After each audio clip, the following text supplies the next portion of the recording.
The HQCA really provides characteristics both demographically, by comorbidities, by medical conditions, how many patients with high blood pressure, coronary artery disease, mental health concerns, etc., but also income stuff. So how many of your patients are in the lowest income quartile and how many of your patients are in the lowest socially connected quartile.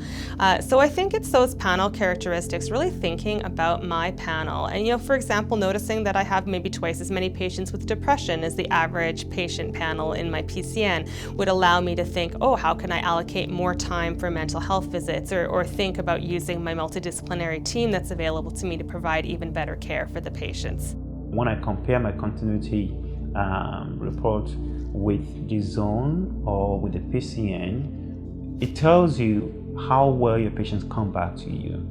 Do they go to other physicians or do they come back to you for care? I'm a little jealous about that. I'm a little jealous about my patients going to other physicians. So I try to look at what's my supply. Am I over-paneled? Can my team see my patients while I see some more complex patients?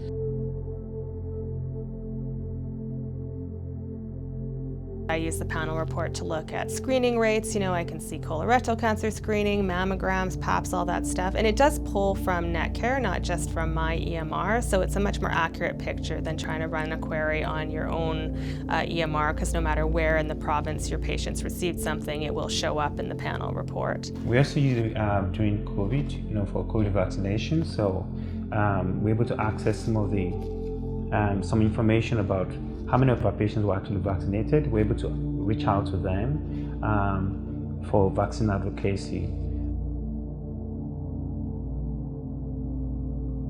I did notice that I prescribe a lot more proton pump inhibitor type medications than the average panel has in my PCN.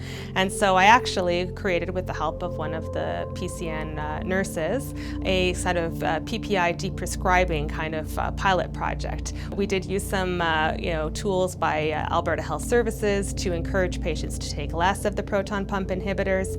And although it wasn't a totally complete project, I certainly can see, as I'm reviewing patients this year, that a lot of them are taking proton pump inhibitors maybe every second day, or even have been successful in weaning off entirely. So I feel like it identified a great opportunity to do a personalized quality improvement project for my panel. But when we looked at our data, we were able to reach out to our patients with low continuity. So we used that as a guide to reach out to those patients to see if there was a barrier to them accessing their physician, if they were still actually attached to that physician, if they had needs, or if they had just not been into the clinic recently.